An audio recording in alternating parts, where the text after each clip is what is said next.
Candlepin bowling is a New England tradition and a sport enjoyed by both girls and boys of all ages. Our show brings the game to the younger generation, featuring bright futures and brighter smiles. Hosts Dan Gauthier and Rob Taylor call the action on Candlepin for Kids. Candlepin for Kids would not be made possible without its generous sponsors, Oddball Sporting Goods, Paramount Industries, and individual donators like you. To learn how to donate, go to www.cp4k.com. Greetings from Bowlerama in Portsmouth, New Hampshire. Candlepin for Kids, another edition. Alongside Dan Gauthier, I'm Rob Taylor. It's in our 11 and under age group, and a good match would lie ahead of us. Great match, Rob. It brings to mind a match we had a couple months ago. One of our contestants here is making his first appearance on the show, and he was involved in an off-camera roll-off because he was tied after the second game, tied after the third game, tied after the tiebreaker, and he unfortunately lost back then to Nate Fontaine. He's back today with three experienced people to bowl against. I'm looking forward to it. I'm really glad he made it, and this is going to be a very exciting match, I think. We'll be talking about him during the episode and three other bowlers too, so let's meet him. The Champions, a boy who's traveled 3 hours to be part of our show, is joined by a girl who's qualified at each of our 3 tapings this season. It's Frey and Alana Brown. Challenging them, another Maine native who's the New Hampshire All-Events state champion is joined by a girl who recently got her 100 patch. It's Jon O'Brien and Ashley LaPlante. Here we go, Candlepin for Kids on lane 3, it's Alana Brown. Was hoping she would hear me, Dan. We're back a little further than usual. Yeah, we're like when the Bruins announcers at those games and they get put way up in the rafters. Like that's us. Box. It's like soundproof back here. We got sent back here though. It's our punishment from distracting all the bowlers last month. As an ex-member of Candlepin for Kids, I admit that your commentary was extremely distracting. Billy Bloom is nodding in agreement while he keeps the score here. I think we distracted one contestant last month so badly they forgot to take off that protective bowling shoe cover, fell down. A lot went wrong last month, so we'll try to rectify it this month. Our two ladies got off to a little bit of a slow start, a little bit of pressure under the lights. They're both veterans, though. That's true. Got Alana Brown, is on lane number 3 right now, native of Hudson, New Hampshire. She has made the show every single episode this season, and she has not won one yet, so she's looking to get her first win under her belt. Of course, that's a good way to make money on the show, is by... Yeah, we talked about that before. If she wins this one, she will have maxed out the amount of money she can win by being in the finals every single time and then finally winning on the last chance. Just keep reeling in the 25. A good bid by Alana Brown, giving that spare a good try. She'll look to get the 10.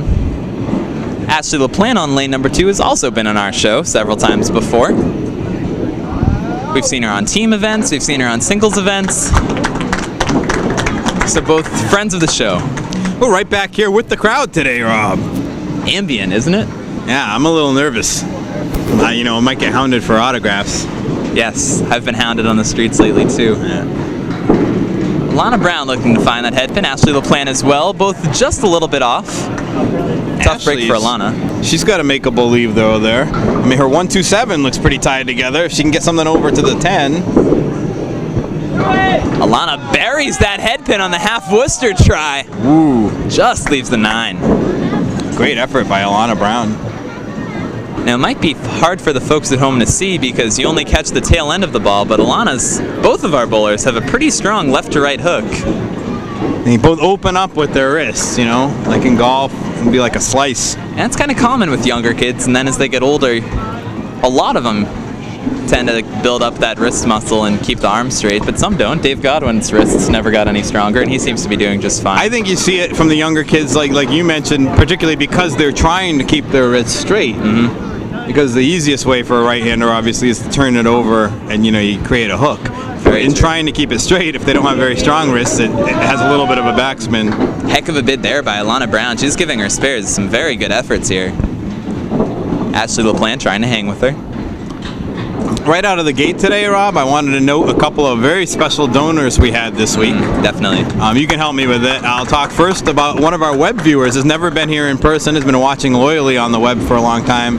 I am going to badly butcher this generous donor's name. He specifically told you how to pronounce it, didn't he? Yeah, yes he did, and in the rush this morning I forgot to look it up. It's Eric Fugate or Eric Fugati, but he did donate $25, a loyal viewer. I'd like to thank him a lot for that.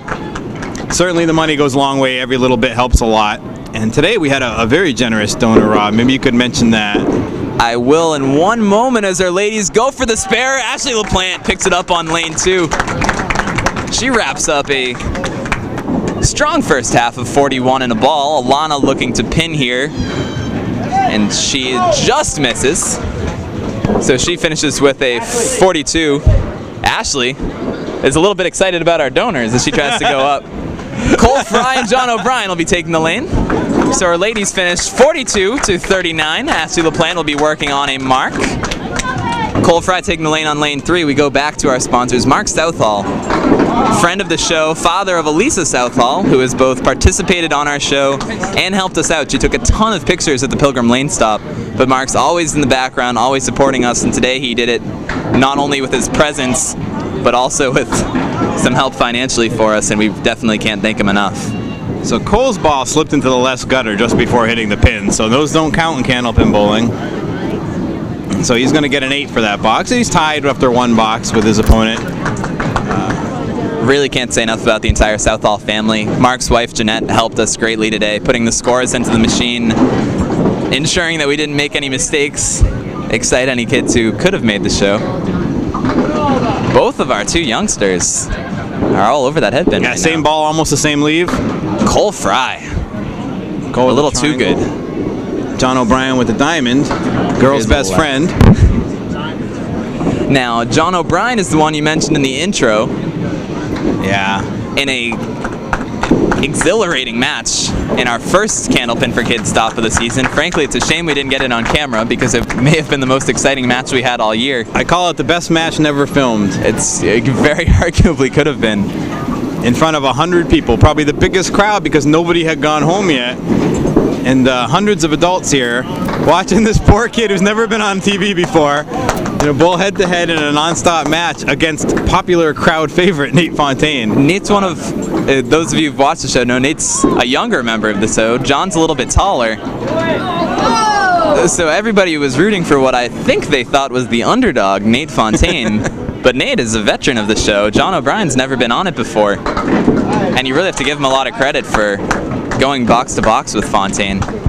And as he's doing now, he's going box to box with veteran Cole Frey, who came all the way down here from up in Maine, right? About 3 or 4 hours away. Bangor, Massachusetts. Bangor, Maine. He stayed in a hotel overnight here in Portsmouth. Him and 2 other natives of Maine, as both of our youngsters bury the headpin again. Both solid 1-2-1-3 pockets. Cole was joined by Evan Riva in that hotel room, and Evan also made the show in our 15 and above age group, so we can keep our eyes open for him. Right now, Frey trying to run this single pin down, and he's all over it. What Cole a great ball that was. Cole is bowling much better than his score indicates right now, and his score isn't half bad at all. John tries to use the wood. It didn't look like it quite had the 2-pin covered, and as we saw, it didn't. But it did get a good drop out of it, good count. It looks like they're going for the 10. John pinning well. John has a way of just hanging with his opponent every time. Hang with him, absorb the punches, and then come back late.